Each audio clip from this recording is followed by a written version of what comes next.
Muy buenas tardes.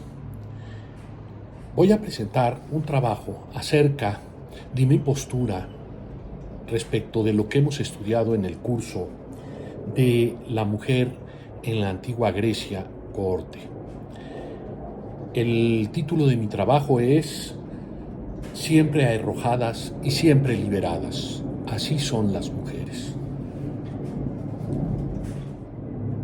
Desde hace 27 siglos, la mujer ha vivido bajo restricciones, arrojada, prisionera en otras rejas de hierro, como lo pareciera por el título del trabajo, sino prisioneras de una sociedad que permite que se las considere de manera inapropiada, no suficiente, conceptualizadas, definidas, descritas por los hombres y no por ellas mismas. Luego entonces han sido y siguen siendo al día de hoy sujetas a múltiples interpretaciones y a múltiples calificaciones que no siempre son válidas, que no siempre son imparciales, que no dan una visión clara y objetiva de lo que es la mujer, ni una visión subjetiva suficientemente ponderada. De ahí que lo primero que se me ocurre es que la mujer debe definirse a sí misma, que las mujeres de la antigüedad lo hicieron o trataron de hacerlo aquellas que podían liberarse. Por eso digo arrojadas pero liberadas. Había una minoría ciertamente muy exigua por las circunstancias, no por su valor o su valentía, que no lograban liberarse, pero las que lo hacían de manera muy significativa y dejaron una impronta en la historia de la humanidad que deja testimonio del gran valor, de la gran altura, de la extraordinaria inteligencia y no solo de una belleza hecha a la medida del hombre y para el hombre, sino para sí mismas. Safo de Metilene ha sido electa por mí para leer brevemente el fragmento 31 de un poema de ella, porque me parece muy importante y muy vigoroso su pensamiento y su visión de sí misma y de sus pasiones y de sus sentimientos frente a un ser amado o a un ser que la atrae y sus pasiones sobre todo. Ella nos dice, leo, me parece que aquel es igual a los dioses, el hombre que se sienta frente a ti y cerca, mientras habla dulcemente, escucha. Y también mientras ríes deseable, lo cual hizo saltar mi corazón dentro del pecho, pues si hacia ti un instante miro, hablar no me es posible. Mi lengua se hace trizas en silencio, y un fuego sutil corre debajo de mi piel, y con los ojos nada veo. Zumban mis oídos.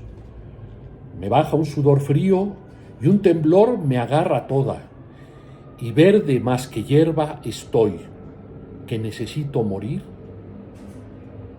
me parece. Este fragmento leído con las imperfecciones propias de un ser humano que no es muy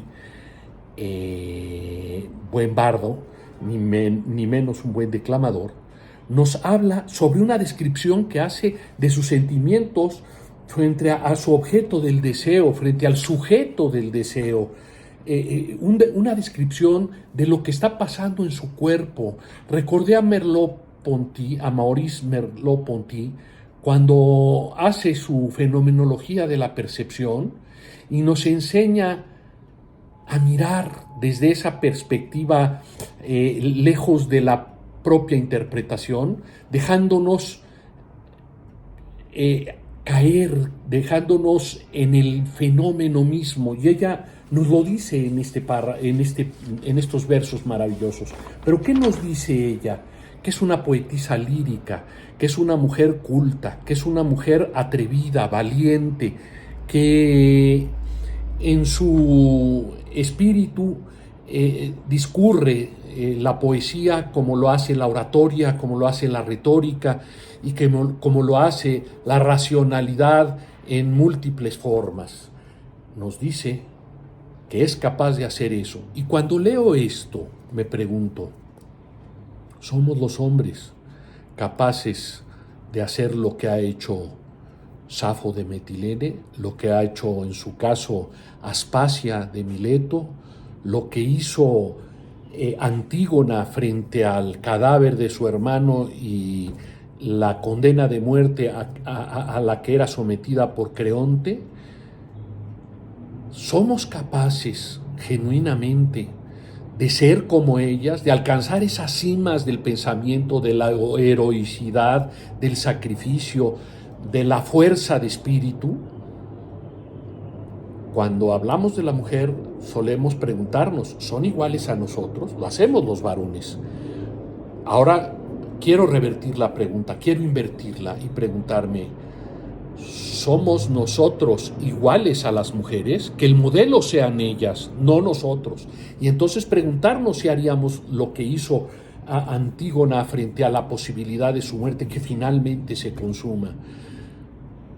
Que hiciéramos lo que hizo Ismene, de sentir miedo y vivirlo y de querer proteger a su hermana, o lo que ha hecho Aspasia al lado de Pericles, a quien la hemos tildado de prostituta y de proseneta y de jefa de burdel y de auspiciadora de serrallos, cuando lo único que ha hecho esa mujer es ser inteligente, es ser culta, es discutir con los hombres a nivel de igualdad, ser maestra de nuestros maestros de Occidente, y por eso la hemos vituperada y con cierta risa sardónica y con mucha sorna e ironía la descalificamos abierta o soterradamente. El problema de las mujeres y de los hombres hoy en día es que no tenemos que ser feministas, sino protofeministas, como nos lo enseña la doctora, nuestra maestra, la doctora María Elena García Peláez.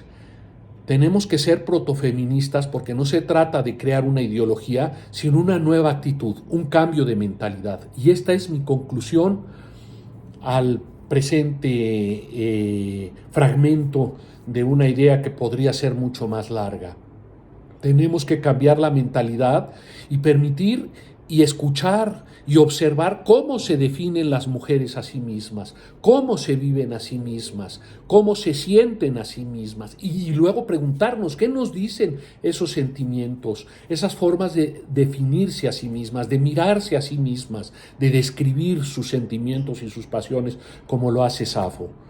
Quisiera preguntarme cuántas veces he ignorado y no he sabido escuchar a mis compañeras, a las mujeres que me habitan.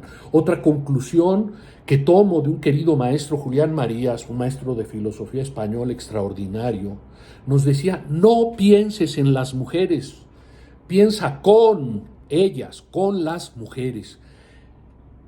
Julián Marías nos deja un libro maravilloso que se llama Antropología Metafísica, donde nos dice que ese es el grado más alto de filosofía al que ha llegado. Y en ese libro se ubica como uno de los grandes profeministas, no feministas ideológicamente, sino protofeministas. De ahí la importancia de cambiar nuestra mentalidad como hombres, porque si cambiamos la mentalidad, cambiamos las normas, cambiamos las reglas, cambiamos los condicionamientos, cambiamos la forma de educación, cambiamos el orden de dominación, el orden de subordinación, el orden de obediencia, el orden de ocupación de los grados, los rangos y los honores en la sociedad. Y también cambiamos de líderes y dejamos que las lideresas también nos miren. A veces cuando pienso en Dios, que no tiene sexo, pienso en esa parte femenina tan maravillosa con la que viví durante toda mi infancia y mi adolescencia. Sin duda alguna, una porción significativísima de Dios en el universo es esa parte que le hizo formar a la mujer. Volvamos pues a ellas y estemos con ellas y para ellas. Me gustaría que los hombres pudiéramos sentirnos asistentes de ellas. Estas son mis conclusiones. Este curso me ha servido para afirmarme en esta postura. Muchas gracias. Buenas tardes.